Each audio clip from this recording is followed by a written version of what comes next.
Thank you guys for bearing with me. It's my first live, so I'm still getting familiar with how this works. So, hello everyone. If you're joining live, welcome. If you're watching the replay, I am so glad that you're here. This is my first YouTube live, so we're beginning something new today.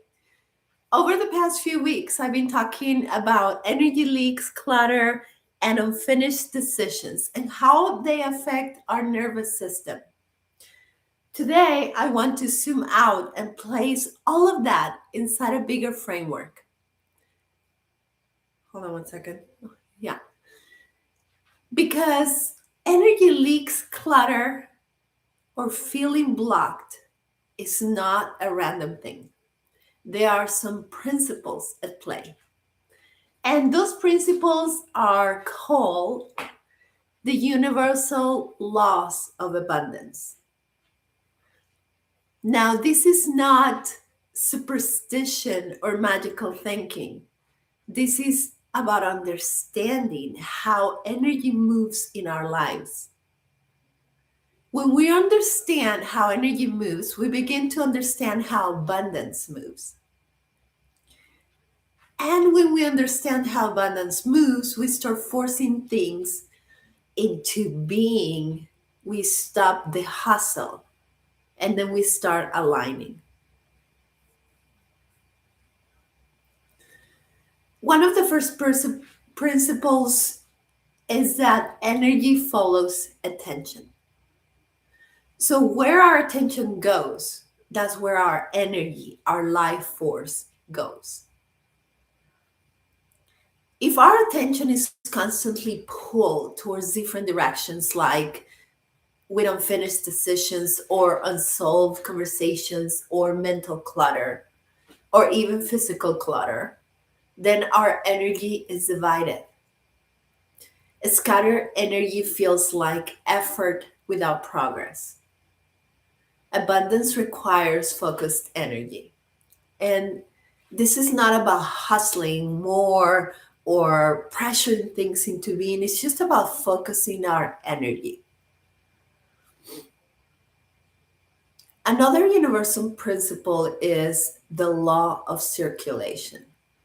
Circulation meaning that the energy is meant to move. Money moves, ideas move, opportunities move, and when something in our life is incomplete, the energy stops there. Completion restores movement. Movement restores flow.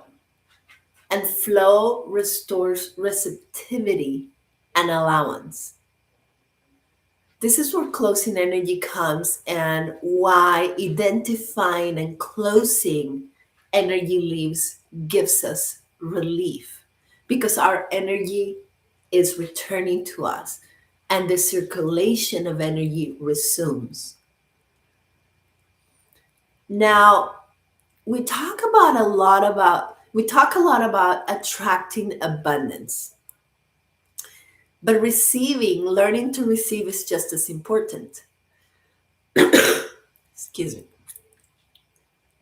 If our nervous system feels overwhelmed, it doesn't register safety.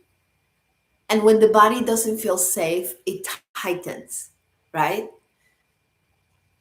And a tightened system, energetically speaking, resists receiving. It's not open to receive. There's no flow, right? So we can visualize something all day long. We can do affirmations. We can, do all the things that we need to be doing. But if our nervous system is in tension, abundance cannot come in. So alignment includes nervous system regulation. Feeling calm is magnetic. It helps us become coherent. When we're coherent, that means that what we do, what we say, and what we feel matches. There's a balance there. And coherence increases our clarity and our capacity.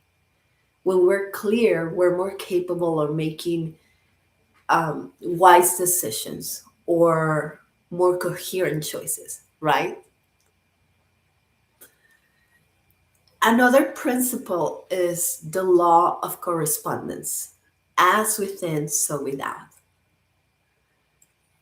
Our our life, the life around us reflects our inner state. Clutter can reflect mental or emotional overload. Indecision could reflect fear. And stagnation can reflect unexpressed feelings or emotions, like not speaking our truth. The cool thing is that when we become aware of this, we become empowered because then we can change it. We're not victims of our lives, we're creators of our life experience. And when we shift what lives within, then the outer world begins to reorganize itself to match what's inside of us, as within, so without. Now, there's another principle, the cause and effect. Nothing is random. If something feels blocked, notice what is unfinished. What am I tolerating? What am I avoiding? Energy leaks are hidden causes. Sometimes we just don't see them, right? But when we begin to recognize them and notice them,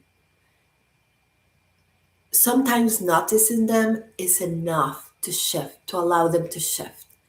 And when the cause shifts, the effect shifts as well.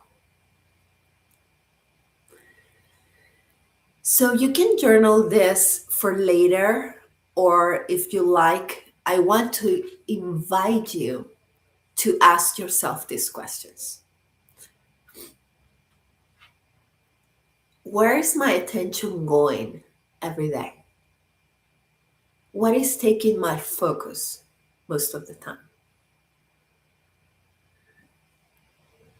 What decision have I been postponing? What conversation needs closure? What am I tolerating that drains my energy? And notice what comes up. Not to judge what you notice, but to become a third party observer and recognize what is so you can see it clearly. Awareness is the first step, and choice is the second step. Once you see something, you allow yourself the freedom to make a choice for later because you begin to recognize your patterns, your tendencies, right? So once you begin to notice and choose, then you can make a change, make a different decision, right? And this completion will restore flow.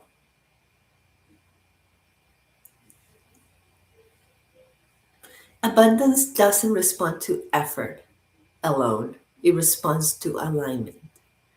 And alignment happens when our attention is clear, when energy is circulating, when our nervous system feels safe, and when our internal and external worlds are coherent, right? They correspond.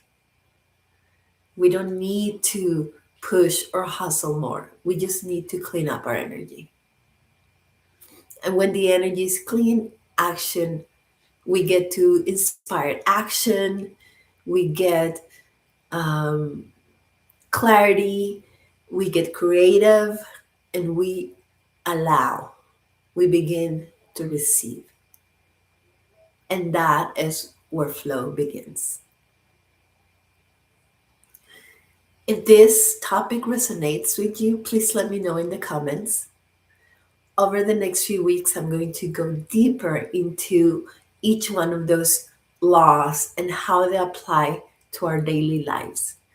We will talk about attention, circulation, completion, regulation, and receiving.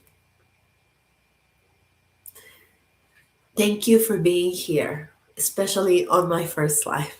And if you're watching the replay, please feel free to share your reflections below.